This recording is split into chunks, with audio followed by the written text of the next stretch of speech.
हम सब ने कुछ दिन पहले गोवर्धन पर्व मनाया था, गोवर्धन पूजा की थी, जिसमें गाय के संवर्धन की बात सोची गई थी, जिसमें गांवों की और गायों की रक्षा की बात सोची गई थी और भगवान कृष्ण ने उनकी रक्षा के लिए इंद्र से टक्कर ले ली थी और गोवर्धन पर्वत खड़ा कर दिया था सहयोग के द्वारा। और फिर अन्नकूट का पर्व हम सब लोगों ने उस दिन मनाया था।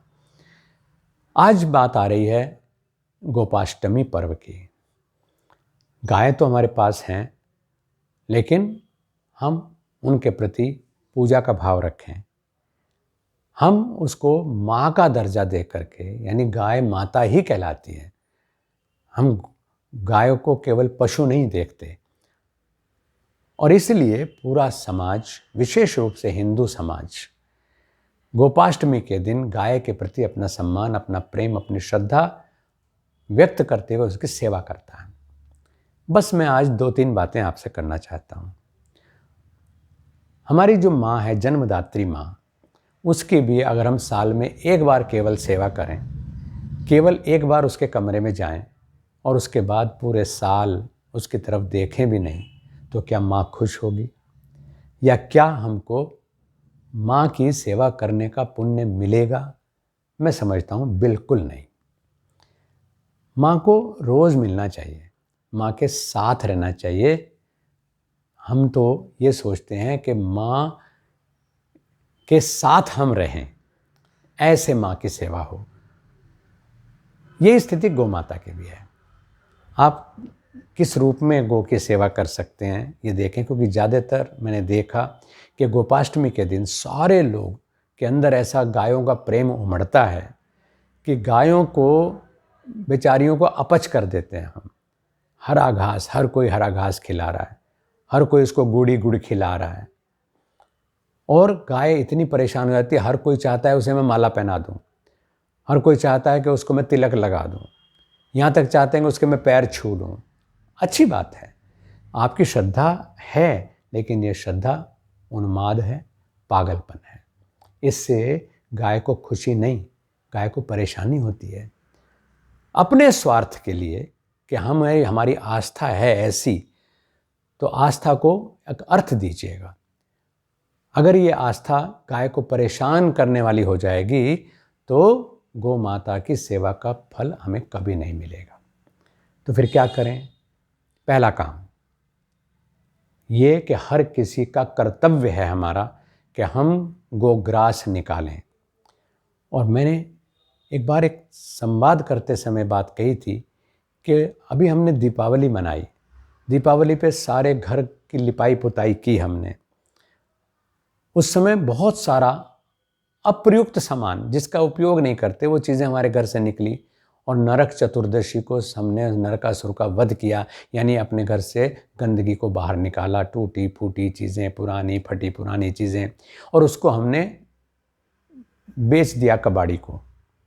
मैं सोचता हूँ कि उस कबाड़ी को से, यानी घर का कबाड़ बेचने से जो धन आपको मिला, अगर वो ही धन हर हिंदू, हर गोरक्षक, हर गो प्रेमी गौशाला में जा कर के दे दे, तो गौओं की बहुत बड़ी मदद हो सकती है। दूसरी बात कि गाय का नित्य दर्शन गाय का प्रेम आपको दिलाता है, और गाय का नित्य स्पर्श आपको अनेक रोगों से मुक्त कर देता है। ये सिर्फ मैं नहीं कह रहा हूँ, ये गोसेवा अंक कल्याण का वो नहीं कह रहा है, बल्कि आज विदेशों में, अमेरिका जैसे देश में, गाय को इसलिए लोग पाल रहे हैं कि उसका आलिंगन करने का हमें अधिकार मिल जाए, और बहुत अच्छा शुल्क दे करके गाय को गले लगाने का सुख लोग ले रहे हैं। गाय के स्पर्श से कितने तरह के दुख दूर होते हैं, कितने तरह की व्याधियाँ दूर होती हैं, इसका वैज्ञानिक लोग आज विवेचन कर रहे हैं। तो इसलिए प्रतिदिन गो दर्शन हो। उसके लिए अच्छा तो हो कि हम घर में गाय पालें, लेकिन यदि ये संभव नहीं है तो हम गौशाला में जा कर के गायों का दर्शन करें। गायों को एक ही तरह का खाना सब लोग अगर रोज़ देते रहेंगे तो उससे गायों को नुकसान होता है। गाय का भोजन केवल हरा घास मात्र नहीं है। गाय के जीवन को अच्छा बनाए रखने के लिए उसको तरह तरह के भोजन चाहिए। उसको सेंधा नमक चाहिए, उसको तिरा चाहिए, उसको मेथी चाहिए, उसको चना चाहिए, उसको चोकर चाहिए, उसको सर्दियों में जो दाल की चूरी होती है मसरी की वो उसको चाहिए, भूसा उसको प्रतिदिन चाहिए। उसको हरे का भी किसी दिन उसको हरे चारे में गोला चाहिए, उसको किसी समय हरे चारे में बरसीन चाहिए, उसको जई चाहिए, तरह तरह के हरे घास जो हैं उसको चाहिए। दूर्वा चाहिए, सबसे बड़ी चीज़ दूर्वा, वो उसको चाहिए। फिर उसको ऊर्जा के लिए गुड़ शक्कर चाहिए, उसको खल चाहिए, उसको बिनौला चाहिए। यानी संतुलित स्वास्थ्य के लिए उसका आहार संतुलित होना चाहिए। तो ये आहार संतुलित, और उसके खाली संतुलित आहार तक नहीं, गाय भगवान ना करे हाँ, क्योंकि हमारी लापरवाही से गाय बीमार भी तो हो जाती है ना। क्योंकि पहले तो जंगल में घूमती थी, गाय चरने के लिए जाती थी, आज तो हम घर में रखते हैं उसको या गौशाला में रखते हैं, तो कई बार वो बीमार भी हो जाती हैं, तो उनको दवाई भी चाहिए। तो इन सब चीज़ों का अगर आप ध्यान रख करके गौ सेवा करेंगे तो गौ सेवा अधिक फलवती होगी। और इसका अच्छा तरीका यही है कि गोपाष्टमी वाले दिन केवल गाय के पास जा कर के ये सामान या हरा चारा या केवल चोकर यही ना करें, बल्कि बहुत अच्छा हो कि आप इस तरह का जो सामान खराब होने वाला नहीं है, वो बिनौला हो गया, खल हो गई, ये 6-7 महीने चल जाते हैं, ख़राब नहीं होते हैं। भूसा हो गया, वो गौशाला में डलवा दें, जिससे कि गाय आराम से भोजन करती रहे और आप गाय को बीमार करने का दोष ना पाएँ।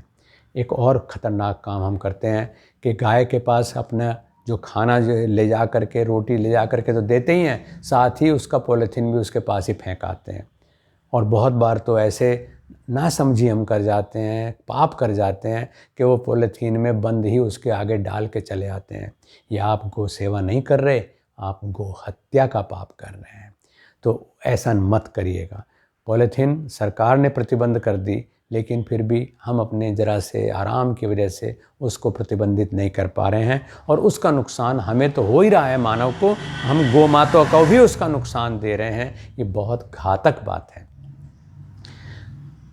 घर में हम 2 तरह का अपना डस्टबिन बना लें।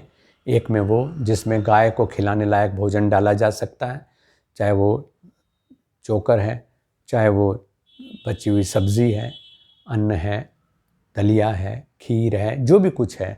और एक में जो आपका कूड़ा जो किसी काम में नहीं आता, उसको आपने फेंकना होता है।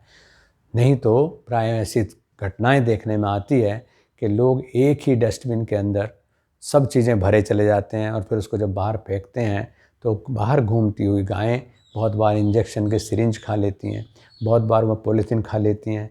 आप अपनी शेविंग ब्लेड जो हैं, जो आप दाढ़ी बनाने से बच गए, उनको भी आप कूड़े में डाल देते हैं, वो सब गाय खा जाती है और आप गाय की हत्या के दोषी हो जाते हैं।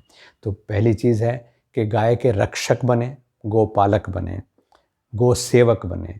और दूसरी चीज़ है कि किसी भी लापरवाही से हम गाय को बीमार करने या गाय को परेशान करने का कारण न बने। गो हत्या का कारण तो हम बिल्कुल बने ही बने नहीं। गोपाष्टमी के दिन हम सब लोग ये संकल्प लें कि हम गोचर्म से बना हुआ, गाय के चमड़े से बना हुआ कोई चीज़ नहीं पहनेंगे, चाहे वो पर्स है, चाहे वो बेल्ट है, चाहे वो जूता है। इससे गोरक्षा होगी।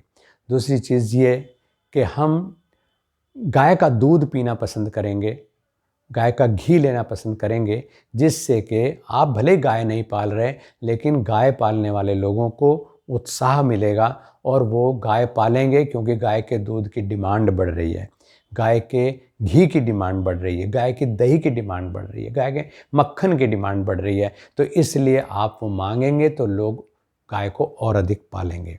और अंतिम चीज़ ये कि अपने घर के पास में आप छोटी सी कोई नांद बना सकते हैं। ख़ास तौर से गर्मियों के मौसम में जिसमें कि आप थोड़ा पानी वहाँ पर अगर भर देते हैं तो गाय जो घूमती हुई है, क्योंकि वो आपसे पानी मांगेगी नहीं, अगर पानी उसके पास है तो वो पी ज़रूर लेगी, तो आप उस पानी को गाय के लिए भर कर के रखें ताकि आती जाती गाय पानी पी सके। और अगर उस पानी को अगले दिन बदलें, उस पानी का इस्तेमाल वेस्ट नाली में न बहा करके उसको अपनी जो आपके गमले लगे हैं, फसल है, खेती है, उसमें उसका प्रयोग करें।